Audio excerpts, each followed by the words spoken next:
মাত্র 4টি উপকরণ দিয়ে কিন্তু এই সুন্দর লাড্ডুটি আপনারা খুব সহজেই বাড়িতে বানিয়ে নিতে পারেন। আর এই রেসিপিটি দেখতে হলে কিন্তু অবশ্যই আপনাদের এই ভিডিওটি প্রথম থেকে শেষ পর্যন্ত দেখতে হবে। তাছাড়া আমি শিখা আর আপনারা দেখছেন শিখাস রান্নাঘর।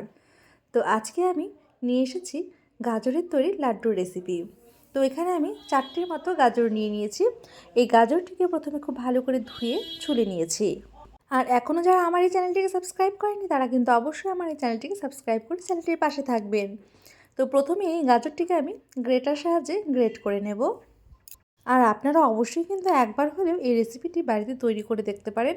একদমই অল্প উপকরণে এবং অল্প সময়ের মধ্যেই কিন্তু এই রেসিপিটি চটজলদি বানিয়ে নেওয়া যায়।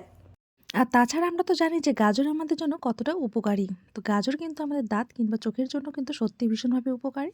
তো এইভাবে যদি আমরা গাজর দিয়ে লাড্ডু কিংবা অন্যান্য রেসিপি তৈরি করে খেতে পারি তাহলে কিন্তু সত্যি ভীষণভাবেই আমরা উপকৃত হব। আর এই গাজরের লাড্ডু ছাড়াও কিন্তু আমার এই চ্যানেলে গাজরের হালুয়া রেসিপিটিও শেয়ার করা আছে। আপনারা যদি এখনও না দেখে থাকেন তাহলে অবশ্যই একবার হলেও কিন্তু গাজরের হালুয়া রেসিপিটি আপনারা দেখে নিতে পারেন। তো এখানে কিন্তু আমার সমস্ত গাজরগুলি গ্রেট করে নেওয়া হয়ে গেছে। এবার গাজরের মধ্যে থেকে যে জল থাকে সেই জলটিকে কিন্তু আমি বের করে নেব।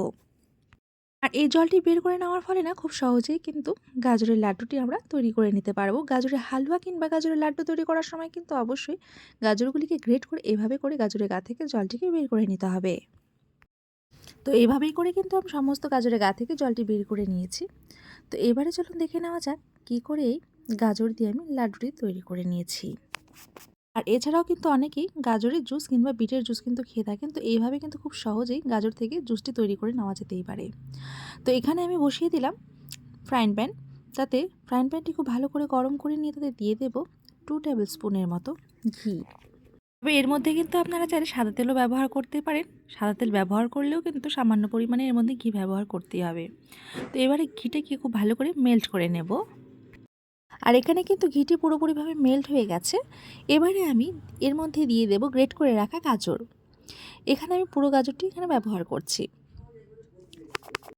আর এই অবস্থায় কিন্তু গ্যাসের আঁচটিকে অবশ্যই মিডিয়াম টু লো ফ্লেমে রেখে গাজরটিকে ভেজে নেওয়ার চেষ্টা করবেন।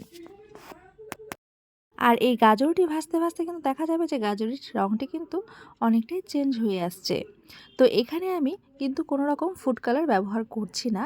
আপনারা যদি এই অরেঞ্জ রঙটিকে ধরে রাখতে চান তাহলে কিন্তু অবশ্যই এর মধ্যে ফুড কালারটি আপনাদের ব্যবহার করতে হবে। তো এখানে আমি বাচ্চাদের কথা মাথায় রেখে আমি এখানে কোনো রকম ফুড কালার ব্যবহার করছি না। আর এইভাবে করে কিছুটা সময় ধরে নেড়েচেড়ে নেওয়ার ফলে কিন্তু গাজরটি অনেকটাই এখানে ভাজা হয়ে এসেছে। আর অবশ্যই কিন্তু গাজরটি ভেজে নেওয়ার সময় ক্রমশ এইভাবে নেড়ে যেতে হবে, না হলে কিন্তু নিচে লেগে যাওয়ার চান্স থাকতেই পারে। তো এখানে কিন্তু গাজরটি পুরোপুরিভাবে ভেজে নেওয়া হয়ে গেছে। তো এবারে আমি এর মধ্যে অ্যাড করে দেব মিষ্টি অর্থাৎ চিনি। আপনারা অবশ্যই আপনাদের স্বাদ অনুযায়ী এখানে মিষ্টি ব্যবহার করবেন। আর আমি এখানে 4টে গাজরের জন্য প্রায় 1 বাটির মতো চিনি ব্যবহার করছি। এবারে এই চিনিটির সাথে গাজরটিকে খুব ভালো করে কিন্তু মিশিয়ে নিতে হবে। আর যতক্ষণ না পর্যন্ত এই চিনিটি মেল্ট হয়ে যাচ্ছে ততক্ষণ পর্যন্ত কিন্তু আমাদের এই গাজরটিকে নেড়েচেড়ে নিতে হবে। আর কিছুক্ষণ ধরে নেড়েচেড়ে নেওয়ার ফলে কিন্তু দেখুন চিনিগুলি মেল্ট হতে শুরু করেছে। তো এইভাবেই করে পুরোটি চিনি আমি মেল্ট করে নেব। আর এবারে কিন্তু দেখুন পুরোপুরিভাবে চিনিটি এখানে মেল্ট হয়ে গেছে এবং এর মধ্যে একটু আঠা আঠা ভাব তৈরি হয়েছে। এই অবস্থায় আমি এর মধ্যে অ্যাড করে দেব দুধ। এখানে কিন্তু আমি উষ্ণ গরম দুধ আমি ব্যবহার করছি। তো এবারে আমি দুধটির সাথে গাজরটিকে খুব ভালো করে মিশিয়ে নেব। আর এই অবস্থায় কিন্তু গ্যাসের আঁচটিকে আমি মিডিয়াম ফ্লেমে রেখে রান্নাটি করে নেওয়ার চেষ্টা করব। আর অবশ্যই কিন্তু প্রথমেই আমি একবারই দুধটি ব্যবহার করছি না, দুবারে কিন্তু আমি দুধটিকে ব্যবহার করব। তো প্রথম অবস্থায় আমি দুধটিকে খুব ভালো করে গাজরের সাথে মিশিয়ে নিয়েছি। তো এখানে কিন্তু আমি আবারও কিছুটা দুধ এখানে ব্যবহার করছি, অর্থাৎ আমি এখানে প্রায় 1 বাটির মতো দুধ ব্যবহার করেছি।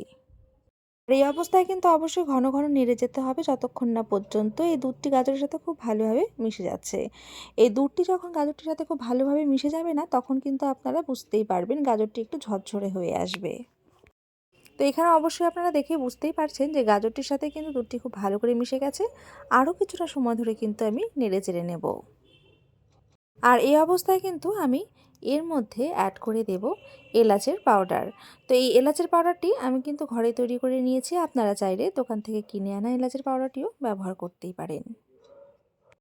আর এখানে কিন্তু আমি 4টের মতো গোটা এলাচকে গুঁড়ো করে নিয়েছি। আর আপনারা চাইলে হাফ টেবিল স্পুনের মতো এলাচের পাউডার ব্যবহার করতে পারেন। এলাচের পাউডারটির সাথে খুব ভালো করে গাজরটিকে মিশিয়ে নেব এবং আরও কিছুটা সময় ধরে কিন্তু নেড়েচেড়ে রান্নাটি করে নেব। আর অবশ্যই ভেজে নেওয়ার সময় দেখবেন খুব একটা ভেজে নিয়ে কিন্তু গাজরটিকে ঝরঝরে করে নামালে কিন্তু হবে না, কারণ ঝরঝরে করে গাজরটিকে নামিয়ে নিলে কিন্তু লাড্ডু তৈরি করতে সত্যিই ভীষণ অসুবিধা হবে। তো এর মধ্যে যখন রসালো ভাবটি থাকবে ঠিক এই অবস্থাতেই কিন্তু আমাদেরকে গাজরটিকে নামিয়ে নিতে হবে। আর অবশ্য আপনারা দেখলেই তো বুঝতে পারবেন যে গাজরটিকে ঠিক কোন অবস্থাতে নামাতে হবে। তো এখানে কিন্তু গাজরটি আমার সম্পূর্ণভাবে তৈরি হয়ে গেছে। এবারে গ্যাসের আঁচটিকে অফ করে কিন্তু আমি গাজরটিকে নামিয়ে নেব। আর নামিয়ে কিছুক্ষণের জন্য ঠান্ডা করে নেব, তারপরে আমরা লাড্ডুটি তৈরি করব। আর এখানে কিন্তু গাজরটিকে আমি হালকাভাবে ঠান্ডা করে নিয়েছি। এরপরেই অন্য একটি পাত্রে আমি গাজরটিকে ট্রান্সফার করে নেব। আর অবশ্যই কিন্তু গাজরটিকে খুব বেশি ঠান্ডা করে নেওয়া যাবে না, তাহলে কিন্তু লাড্ডুটি তৈরি করতে খুবই অসুবিধা হবে। তো লাড্ডুটিকে আমি হালকাভাবে ঠান্ডা করে নিয়েছি। তো এবারে আমি হাতের মধ্যে কিছুটা তেল নিয়ে এই লাড্ডুটিকে তৈরি করে নেব।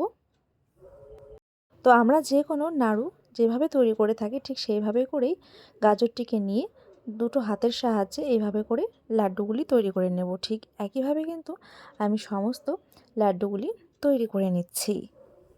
তাহলে তো আপনারা বুঝতেই পারলেন যে কত সহজেই কিন্তু এই গাজর দিয়ে লাড্ডুটি তৈরি করে নেওয়া যায়। তাহলে আর দেরি কিসের, এবার চটপট আপনারাও বাড়িতে বানিয়ে ফেলুন গাজর দিয়ে এই লাড্ডু, এবং সেটা কেমন হয়েছে অবশ্যই আমাকে কমেন্টের মাধ্যমে জানান। তাহলে আমি আজকের মতো এখানেই শেষ করছি, আবারও দেখা হবে অন্যান্য রেসিপির সাথে।